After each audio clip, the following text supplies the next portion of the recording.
भिवंडी शहर में corona virus का जो मामला था, पूरा देश लॉकडाउन में है और भिवंडी शहर में कोरोना वायरस के पेशेंट एक एक दिन बढ़ते चले जा रहे हैं। अब 1 दर्जन से ऊपर कोरोना वायरस से संबंधित पेशेंट भिवंडी में मिल चुके हैं। इसमें जो भी पेशेंट हैं कहीं ना कहीं भिवंडी शहर के बाहर से भिवंडी आए हैं, यानी कोरोना की जो बीमारी है वो बाहर से लाए हैं। बड़ी बात यह है कि हमारे ठीक पीछे ये आईजीएम हॉस्पिटल है। ये आईजीएम हॉस्पिटल जब से बना है तब से ये विवादों के घेरे में ही रहा है और अब आईजीएम हॉस्पिटल की जो पूरी सर्विसेज थी वो सब बंद कर दी गई है। यानी डिलीवरी पेशेंट, मारामारी के पेशेंट, इस तरह के ज़रूरत के जो पेशेंट जिन्हें आम दवाइयाँ, जनरल मेडिसिन मिलनी थी, उन सारे लोगों को अब यहाँ से हटा दिया गया और पूरा हॉस्पिटल कोरोना वायरस के पेशेंट के लिए रिज़र्व कर दिया गया है। बड़ी बात यह है कि इस वक्त आईजीएम हॉस्पिटल में कोरोना वायरस के ताल्लुक़ से साफ़ सफाई कामगार जो हैं उन्हें फ़िलहाल 9 महीने से यहाँ पगार नहीं मिली है। ये वीडियो भी आप देखेंगे, मगर बड़ी बात यह है कि भिवंडी शहर में लोग कोरोना से तो मरेंगे कि नहीं मरेंगे वो बात की बात है, मगर यहाँ जो काम करने वाले सफाई कामगार हैं वो करीब 30 कामगार हैं जिन्हें लगभग 8 या 9 महीने से अब तक पगार नहीं मिली है। और उनके पास पत्र भी है डॉक्टर थोरात से, उन्होंने बार यानी 5 बार दिया गया है कि हमारी पगार का कुछ कीजिए। अब सवाल उठता है कि सरकार कोरोना के नाम पर इतना बड़ा प्रोजेक्ट चला रही है, इतना खर्चा कर रही है, इतना मेंटेनेंस इधर उधर देखने को मिल रहा है, तो ये जो कामगार हैं जो कोरोना के संबंधित देश के लिए देश के साथ में खड़े हैं, तो उनकी पेट की रोटी का क्या होगा। भिवंडी शहर से करीब 295 किलोमीटर की दूरी पर धुलिया शहर में आज गुरुवार का दिन है, वहाँ के आमदार डॉक्टर फारूक शाह एमआईएम के आमदार हैं, उनके भाई हाजी कलीम अनवर शाह का आज इंतकाल हो गया कोरोना में। धुलिया के आमदार का पूरा परिवार इस वक्त क्वारंटाइन में है, ख़ुद वहाँ के आमदार भी क्वारंटाइन में है। तो कोरोना वायरस का जो मामला है पूरे देश में फैलता चला जा रहा है। महाराष्ट्र के धुलिया, मालेगांव, ख़ास बात यह है कि जिनका इंतकाल धुलिया में आज हुआ है वो आमदार के भाई हैं और मालेगांव राहत सामग्री बांटने के लिए वो आया जाया करते थे।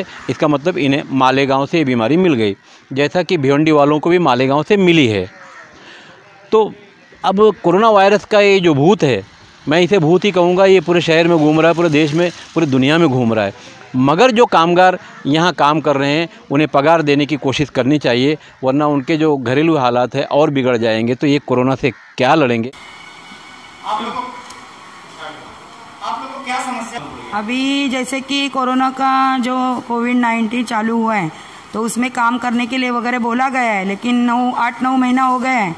कंट्राटी स्वच्छता कामगार जो है उनका पगार हुआ नहीं है और बार मांगनी करने से भी वो बोल रहे कि अभी देंगे, कल देंगे, 8 दिन का टाइम दो, 10 दिन का टाइम दो, ऐसा बोल रहे हैं। तो अभी हम लोग न्यूज़ भी पढ़ रहे, सुन रहे कि आरोग्य मंत्री बोल रहे हैं कि पैसा दे चुके, काम हो रहा है, ऐसा सब बोल रहे हैं। लेकिन यहाँ तक तो अभी 8 महीना 9 महीना हो गया, पगार नहीं है। और अभी कोरोना के इसमें डिपार्टमेंट में हम लोग आरोग्य लोगों के साथ काम कर रहे हैं। कोई कामगार अभी भूखे मरने की बारी आई है, उनके हस्बैंड सब रिक्शा चलाने वाले हैं, कोई रोजगार वाला है, सब घर पे बैठे हैं।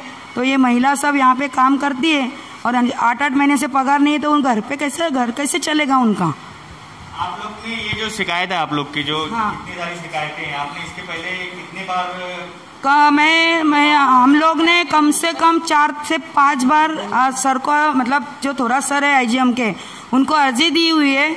मेरे पास अर्जी लिखा हुआ है। तो वो जब अर्जी देते हैं तो 8 दिन का 10 दिन का टाइम मांग रहे। तो अभी 2 महीने से अर्जी दे रही हूँ, उसमें 8-8 दिन का टाइम लेके आज तो 3रा महीना हो गया कि वो अर्जी के लिए टाइम दे रहे हैं मेरे को कि अभी 8 दिन करो, फिर मैं पगार देता हूँ, बोलता हूँ, करता हूँ, ऐसे बोल रहे हैं। ये आईजीएम अस्पताल में जो सफाई का ठेका है किसका है? ये डिम्पल इंटरप्राइजेस का है, महेश शिर्के बोल के उनका है। वो भी यहाँ वहाँ से करके थोड़ा बहुत कर रहे हैं, लेकिन पैसे कैसे, सामने वाला कितना, कब तक सब सहन कर पाएगा। नहीं तो जो महानगर पालिका, इसके पहले की योग जिला अस्पताल हुआ करता था, आज महानगर पालिका के अंतर्गत ये हॉस्पिटल आ चुका है।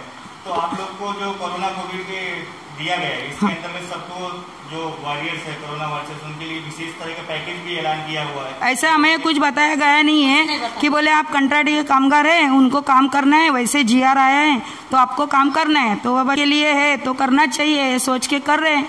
लेकिन भूखे पेट तो देश की सेवा की नहीं जा सकती। कितने लोग हैं, कितना पगार है आपको महीने? अभी तो मेरे साथ कंट्राटी कामगार में काम बढ़ गया, इसके लिए मैंने 30 कामगार मतलब काम कर रहे, लेकिन हालत वैसे अभी बहुत खराब है कि आप लोग को महीने का कितना पगार है? 9,000 है पगार। तो ये 9 महीने से आप लोग को पगार नहीं दिया गया है? नहीं। इसके बारे में अभी आपके जो डिम्पल प्राइजेस इंटरप्राइजेस जिनके अंतर्गत आप लोग काम कर रहे हो, हाँ, उन्होंने कितनी बार सरकार से ये सब मांगनी की और ऊपर एडमिनिस्ट्रेटर को कितने बार पत्र लिखा? कम से कम अभी मेरे हाथ में 5 बार लेटर लिखा हुआ हाथ में है, 5 बार, जनवरी से 5 बार लेटर लिखा हुआ है मैंने। और सर सिर्फ इतना थोड़ा सर बोल रहे हैं कि मैं दूंगा, मैं दे रहा हूँ, मैं ऊपर बात कर रहा हूँ, ऐसा सब बोल रहे। ऐसे में आपका अगला कदम क्या होगा?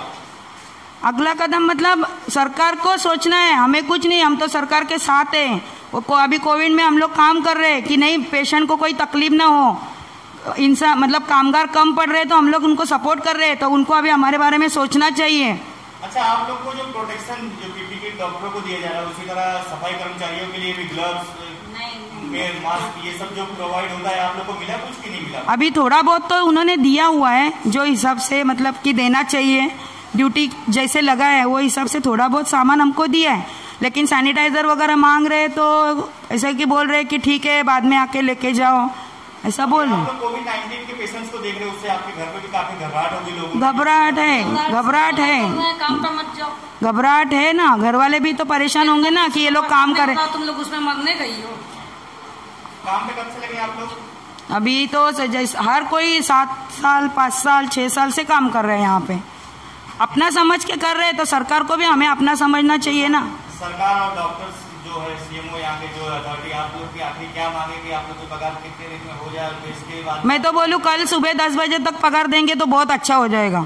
मेरी माँ हर धर्म की बाई काम करती है, तो वो तो खुद घर चला रही है, आज उसका आदमी रिक्शा चला रहा है, कोई रोजगार वाला है वो तो घर पे बैठे हैं कब से, तो ये पगार नहीं मिलेगी, उनके बाल बच्चे तो खाना पीना कैसे होगा उनका?